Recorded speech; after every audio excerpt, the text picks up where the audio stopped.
Thank you, Dr. Woodruff and Olivia, for having us here. I'm going to talk about the implementation of the on-site fertility preservation clinic at St. Jude.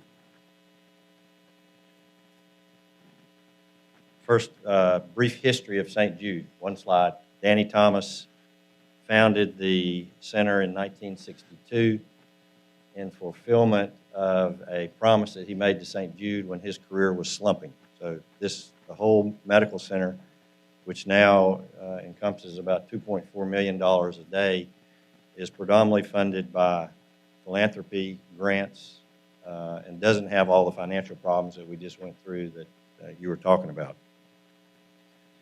Our association with St. Jude is long-standing. In 1996, we started a program of freezing sperm. Very easy. We started collaboration with different faculty members at St. Jude for publication and results.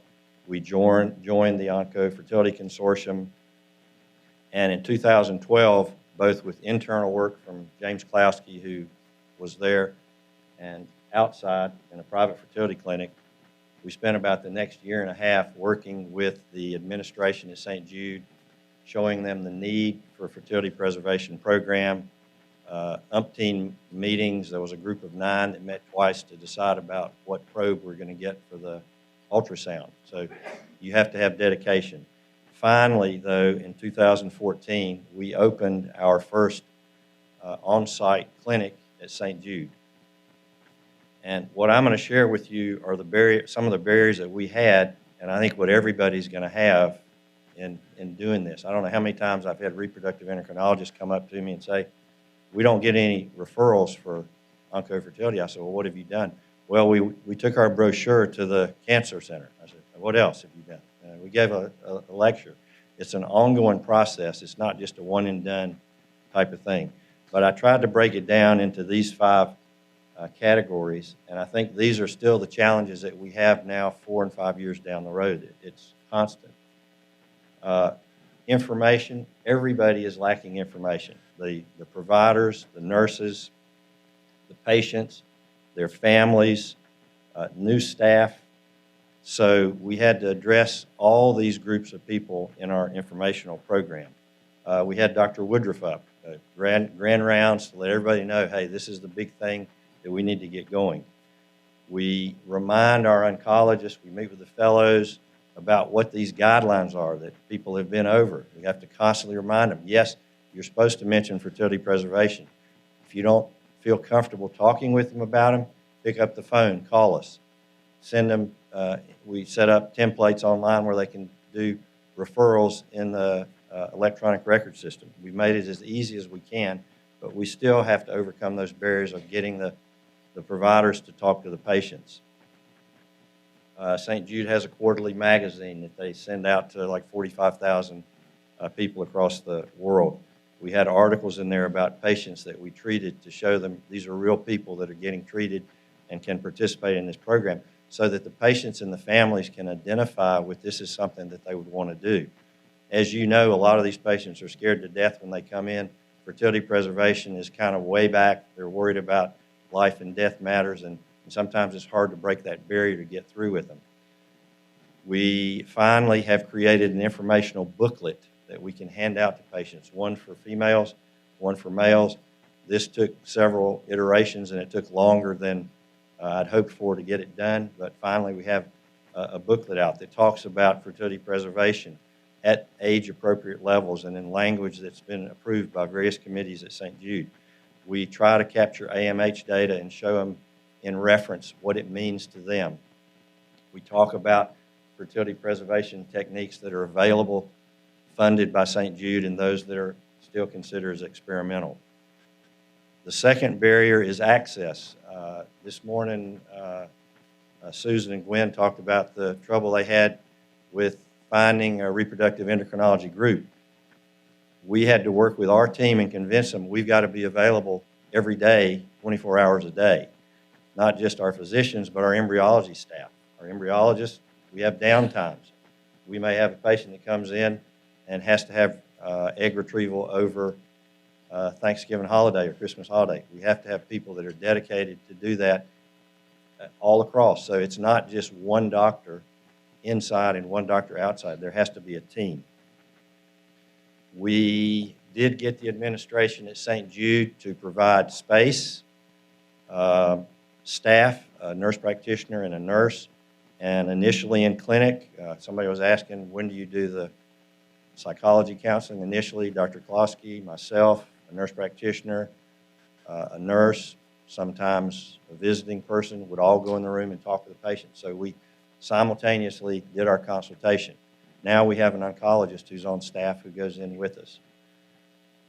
And what I want to show you on this slide, the little black arrow is when we started our on-site clinic at St. Jude, just the number of patients that we saw, the number of return patients, and then somebody was talking about phone calls and so on.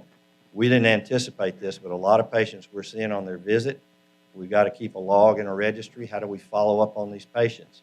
So we have time usually at the end of clinic. The nurse brings out the list. These are the people that we've got to call about follow-up and what are the plans. So you can see it's been a steady increase. The third barrier is you got to have an experienced lab. I was talking to somebody yesterday. Before we ever offered egg freezing to any patient, we gave many of our polycystic ovary patients discounts on their cycle. We retrieved their eggs, we froze half their eggs, and we immediately thawed them, and we then fertilized them all to convince ourselves that our vitrification methods, our methods of warming and fertilizing those eggs after we warmed them were the same. I don't know how many people I've talked to, they just start freezing eggs or freezing tissue. They have no quality control.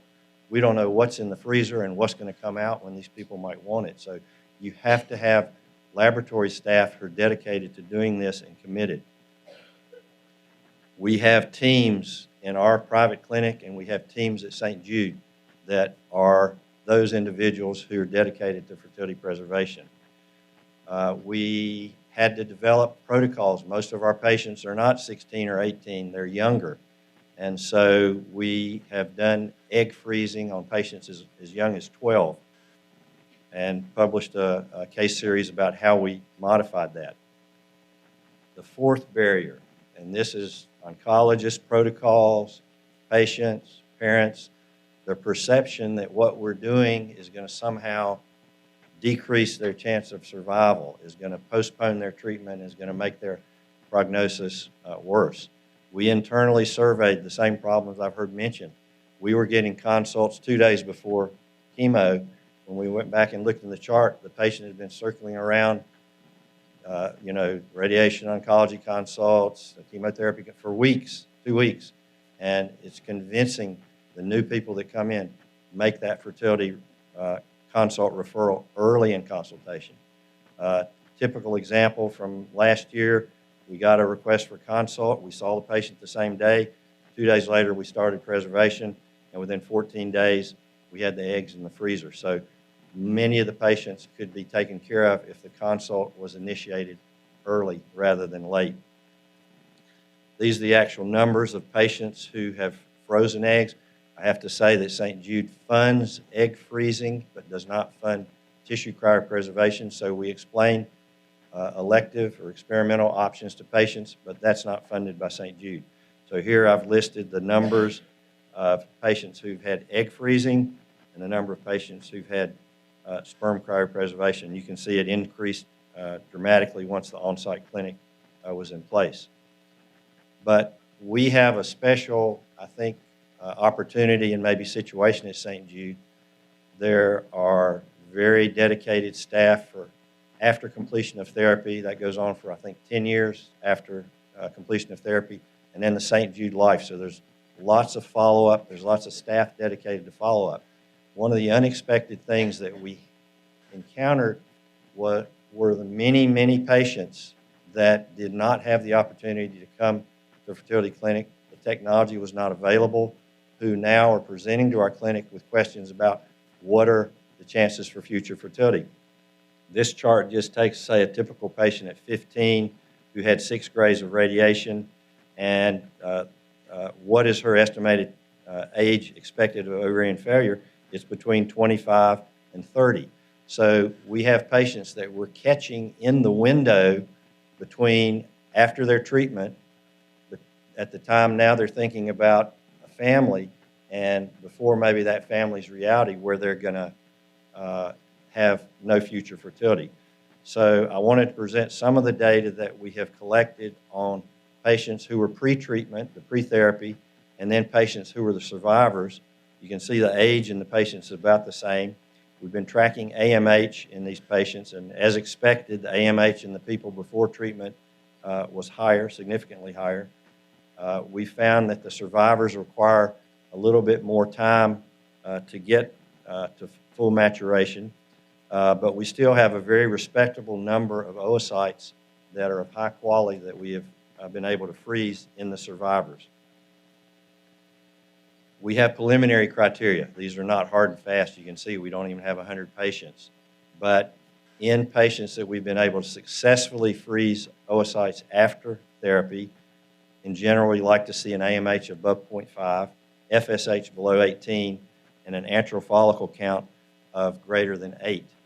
We offer transvaginal ultrasound for appropriate patients at the clinic and abdominal ultrasound for younger patients. And so we use these criteria, and at least in our hands, they've been pretty predictive of good outcome. The cost of treatment, once we got the administration at St. Jude to agree this was an essential part of their program, all treatment at St. Jude is provided without charge to the patient. They still try to bill, they still try to collect, but if there's no resources, then the financial barrier in our setting has been removed. We continue active research and try to stay active in the field.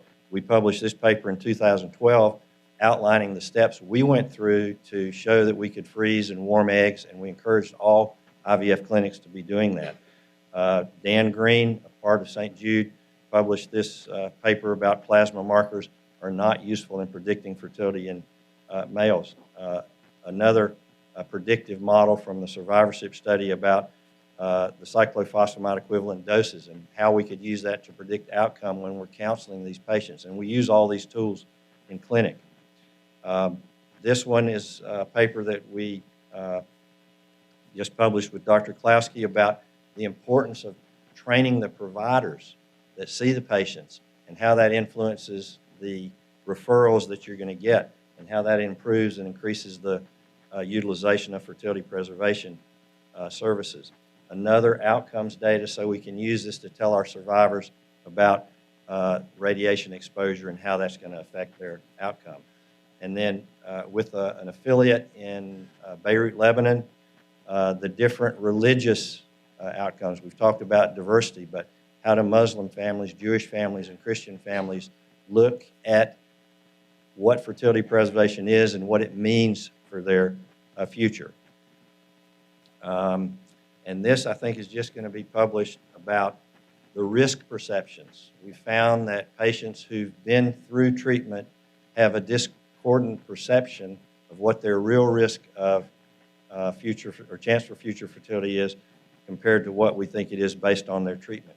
So the point being that continued counseling of the patient after treatment is also an important factor. Future directions, and I'll close up with, we're hoping to get our ovarian tissue cryopreservation approved as a paid service at St. Jude, trying to increase our fertility consults by tracking and trying to get protocols where we get standard AMH on everybody that hits the door. Thank you very much for your time.